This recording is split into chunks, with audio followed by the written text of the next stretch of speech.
নমস্কার দর্শক বন্ধু, আশা করি সবাই ভালো আছে। জ্যোতিষ কথা আজ আলোচনা হলো জ্যোতিষ কথা। জ্যোতিষ কথার মধ্যে বিভিন্ন তত্ত্ব আছে, সেই সম্পর্কে আমি কিছু তত্ত্ব জানাবো। বাড়িতে নিজের জন্মকুণ্ডলী সম্পর্কে জানতে পারবেন, নিজের ভাগ্যের ভালো মন্দ জানতে পারবেন, অর্থ গাড়ি বাড়ি জানতে পারবেন, কেন হয়, বিদেশে যেতে পারবেন কি সে সম্পর্কে ছোট্ট ভিডিওর মাধ্যমে আমি এমনভাবে সরলভাবে জানাবো।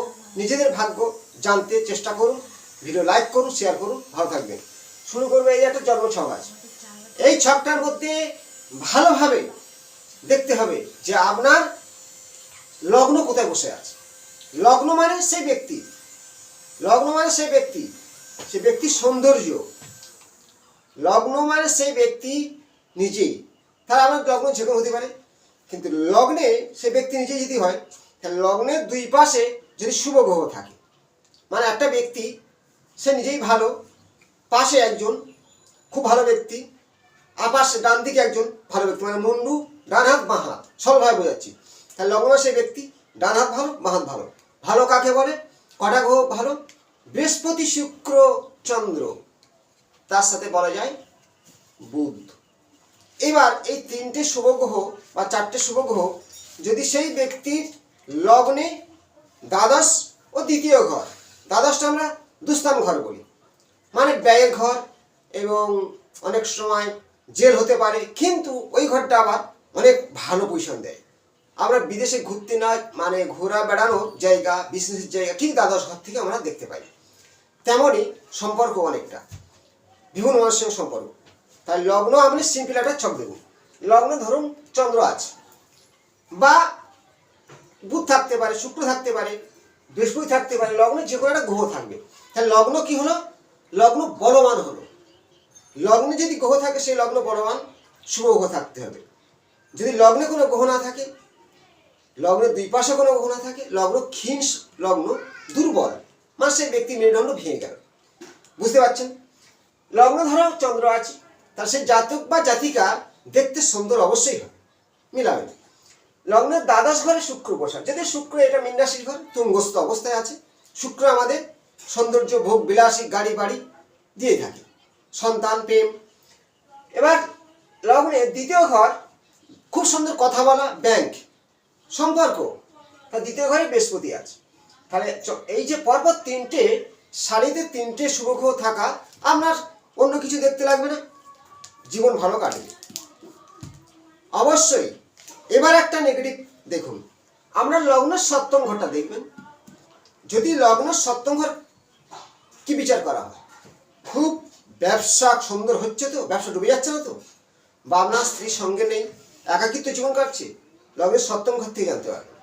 বা বিয়ে হয়নি, বা বিয়ে হয়েছে সম্পর্ক নষ্ট হয়ে গেছে, তাহলে আমরা লগ্ন যেখানে হোক এই 7 নম্বর ঘরটা খুব জোরভাবে দেখতে পাচ্ছি। সেই 7 নম্বর ঘরটা কে আছে?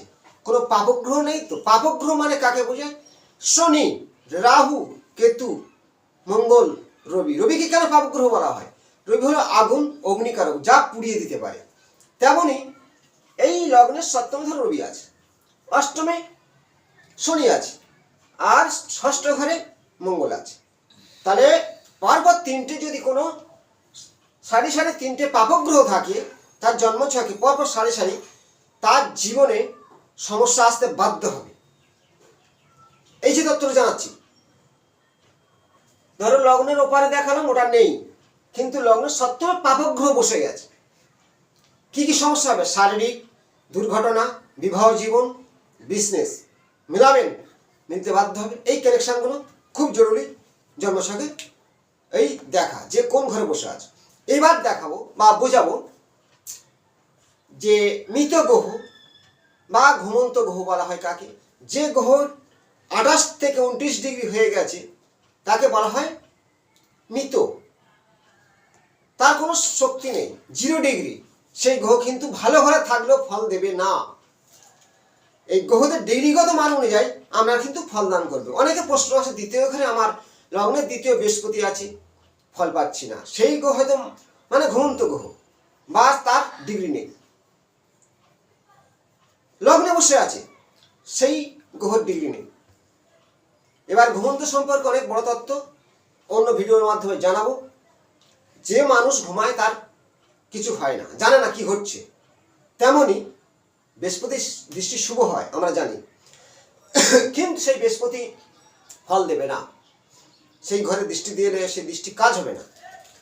তেমন লগ্নের যেমন দুই পাশে পাপগ্রহ খুব নেগেটিভ, লগ্নের সপ্তমের দুই পাশে পাপগ্রহ খুবই নেগেটিভ। এই যে জ্যোতিষ কথার মধ্যে যে তথ্যগুলো জানাচ্ছি, জন্ম ছকে জানতে পারবেন নিজের বাড়িতে। কোনো জ্যোতিষীর কাছে যাওয়ার আগে একটু নিজের ছকটা নিজেই বিচার করে দেখুন, সত্যি ভালো থাকলে ভালো, খারাপ থাকলে খারাপ ঘটবে। জ্যোতিষ আলোচনার মধ্যে অনেক তত্ত্ব আছে। যে কোনো গ্রহ ফল দেয় কখন?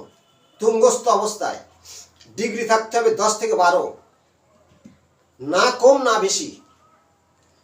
তুঙ্গস্থ গ্রহ ভালো ফল দেবে। ডিগ্রি গত মান 10 থেকে 12, 0 ডিগ্রি 28 ডিগ্রি, 5 ডিগ্রি 26 ডিগ্রি নিষ্ফল গ্রহ, বা কোনো গ্রহ দগ্ধ হয়ে গেছে, রবির দ্বারায় দগ্ধ হয়, এর বলা হয় নিষ্ফল, ফল দেবে না। তেমন ঘন্ত মৃত, হ্যাঁ, এইসব গ্রহদের অনেক রকম নাম দেওয়া হয়, কিন্তু মার্স ডিগ্রিটা মূল। আবার কিছু নক্ষত্রের দ্বারায় গ্রহদের পরিচালিত হয়, যেহেতু আমরা গ্রহ ভালো জায়গায় বসে আছি, কিন্তু সে নক্ষত্র অশুভ নক্ষত্র, মানে তার শত্রু নক্ষত্রে বসে আছে। এই কানেকশনগুলো ভালো করে খুঁটে দেখে আপনার জীবন কাহিনী সঠিক বিচারটা করা যায়। তার সাথে বলবো, আমরা টাইমটা সঠিক নয়, লগ্ন চেঞ্জ হচ্ছে, চন্দ্র ধরে বিচার করা যায়। নিজের হাত তো আছে, নিজের লাইফ কি ঘটতে চলেছে নিজের হাত বলে দেবে। এই করতলে তার সব কিছু দাম্পত্য জীবন কথা বলা যায়। তেমন মানুষের পদতল খুব গুরুত্বপূর্ণ। সিম্পল কয়েকটা তত্ত্ব দিচ্ছি, নিজেরা মিলান।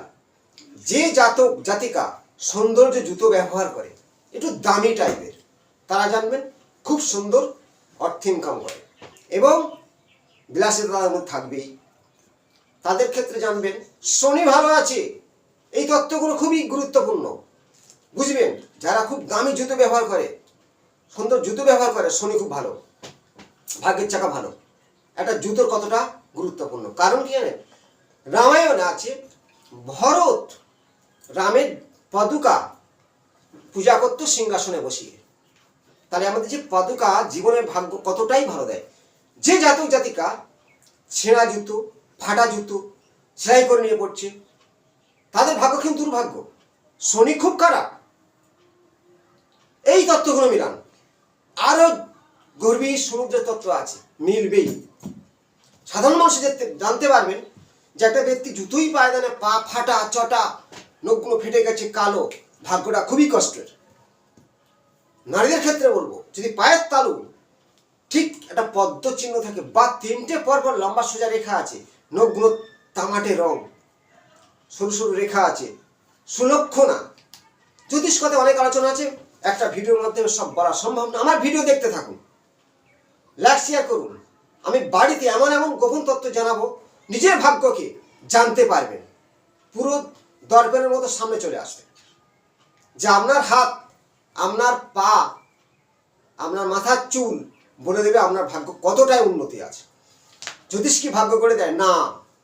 জ্যোতিষশাস্ত্র ভাগ্যকে জানার জন্যে প্রতিকার আছে, কিছু প্রতিকার, তন্ত্রক্রিয়া। তন্ত্রক্রিয়া বলতে নিজের সাধনা করতে হবে, কারোর দ্বারাই নয়, ভাগ্য করবে। এই সম্পর্কে আরও কিছু জানতে আমাকে ভালো করে ফলো করুন, পরপর ভিডিও দেখতে থাকবেন এবং লাইক করুন। নমস্কার।